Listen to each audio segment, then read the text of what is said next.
Hello मेरे प्यारे दोस्तों, आप सभी को मेरे यूट्यूब चैनल कहानी का खजाना में स्वागत करती हूँ। आई होप आप सभी लोग खुश होंगे, स्वस्थ होंगे। चलिए दोस्तों, आज आप सबको मैं एक नई कहानी सुनाती हूँ। मैं प्रिया 22 साल की हूँ और ग्वालियर में अपने माँ के साथ रहती हूँ। अचानक से एक दिन मेरी माँ बेहोश होकर गिर पड़ी, तो मैं माँ को लेकर पास के हॉस्पिटल में गई। उस दिन हॉस्पिटल में डॉक्टर राजवीर के अलावा और कोई डॉक्टर मौजूद नहीं था। राजवीर ने माँ को देखकर ही कहा कि तुम्हारी माँ को आईसीयू में एडमिट करना पड़ेगा।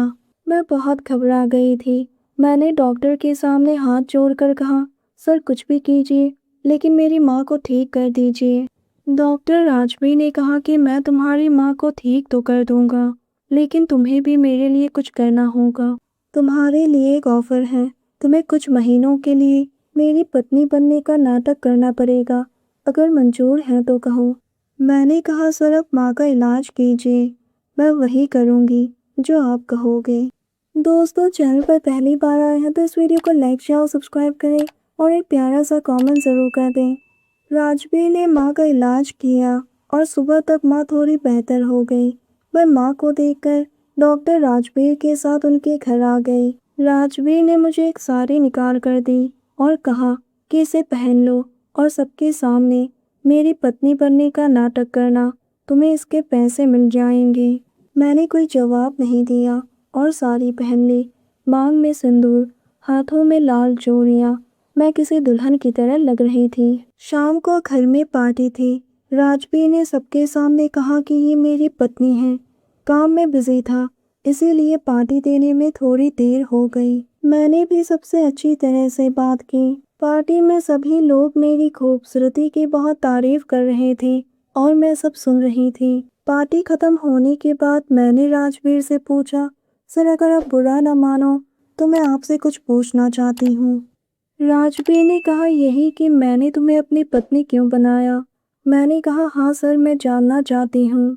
राजवीर ने कहा, स्वाति मेरी पत्नी थी, मैं उससे बहुत प्यार करता था, लेकिन मुझे क्या पता था कि वो मुझसे नहीं मेरे पैसों से प्यार करती थी और वो मेरे ही जिगरी दोस्त अजय को चाहती थी और कुछ ही दिनों में हमारा डिवोर्स होने जा रहा है। मैं बस उसे दिखाना चाहता हूँ कि मैं भी किसी और को चाहता हूँ और उसके साथ बहुत खुश हूँ।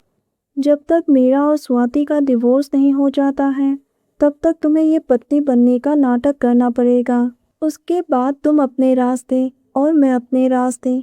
और हाँ प्रिया, एक हफ्ते के बाद तुम्हारी माँ ठीक हो जाएगी, तुम उन्हें अपने घर ले जा सकती हो। अगली सुबह मैं नहा कर आई और कमरे में बैठकर बालों को सुखा रही थी। मेरे बदन में सिर्फ एक तौलिया था, पानी की बूंदें गले से बह रही थी। उसी वक्त अचानक से राजवीर कमरे में आ गया। वो मुझे देखता ही रह गया। मैं अपनी जगह से हिल भी नहीं पा रही थी। राजवीर मेरे करीब आकर बैठ गए। उनकी नज़र मेरे वजूद पर थी। उन्होंने धीरे से मेरे माथे को चूमा। मैं एकदम से सिहर गई और धीरे धीरे उन्होंने मेरे होठों को चूम लिया और तौलिया जमीन पर। मैं कुछ समझ नहीं पाई।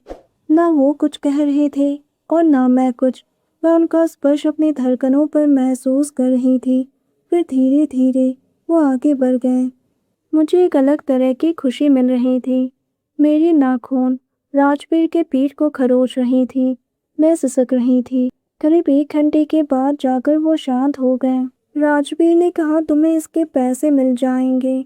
मैंने कहा, आपने तो मेरे वजूद पर ही। उसने कहा, मैं बह गया था और अपने आप को संभाल नहीं पाया, गलती हो गई। मैंने कहा, आप इसे गलती कहते हैं। उन्होंने कुछ नहीं कहा और कमरे से निकल गए। लेकिन जो भी था, मुझे बहुत ही अच्छा लगा। माँ घर आ गई। मैंने माँ से झूठ कहा कि मुझे एक जगह पर नौकरी मिल गई है, तो घर आने में थोड़ी देर हो जाएगी। उस दिन के बाद से राजवीर मेरे साथ बहुत ही अच्छी तरह से बात करने लगा और 2 महीने बीत गए। राजवीर का अपनी पत्नी से डिवोर्स हो गया। राजवीर ने कहा, प्रिया अब तुम आज़ाद हो। अब तुम्हें मेरी पत्नी बनने का नाटक नहीं करना पड़ेगा। तुम अपने घर वापस जा सकती हो और ये रहे तुम्हारे पैसे। मैं बस उनकी तरफ ही देखे जा रही थी। राजवीर को छोड़कर जाने का मन नहीं कर रहा था। जैसे ही मैंने दरवाजे के बाहर कदम रखा, राजवीर ने कहा, प्रिया तुम्हारी मांग में अभी भी सिंदूर लगा हुआ है। मैंने कहा आपको तो ये पहले ही सोचना चाहिए था। आपने तो मुझे बिन ब्याही पत्नी बना दिया है। मैं अपनी मांग से ये सिंदूर कभी नहीं मिटाऊंगी। राजवीर ने मुझे कस के पीछे से पकड़ लिया और कहा, प्रिया रुक जाओ। मैंने कहा कौन है मेरा यहाँ पर। राजवीर ने मुझे अपनी ओर घुमाया और कहा, प्रिया मुझसे शादी करोगी। इतना कहते ही वो मेरे होठों को गहराई से चूमने लगा। मैं भी उसका साथ दे रही थी। वो मुझे अपने कमरे में ले गया और इस बार हम दोनों अपनी मर्जी से आगे बढ़ने लगे और अपने खूबसूरत पल में खो गए। दोस्तों, आप सबने अपना कीमती समय निकाल कर इस वीडियो को सुना। इसके लिए आप सभी को धन्यवाद करती हूँ। धन्यवाद दोस्तों।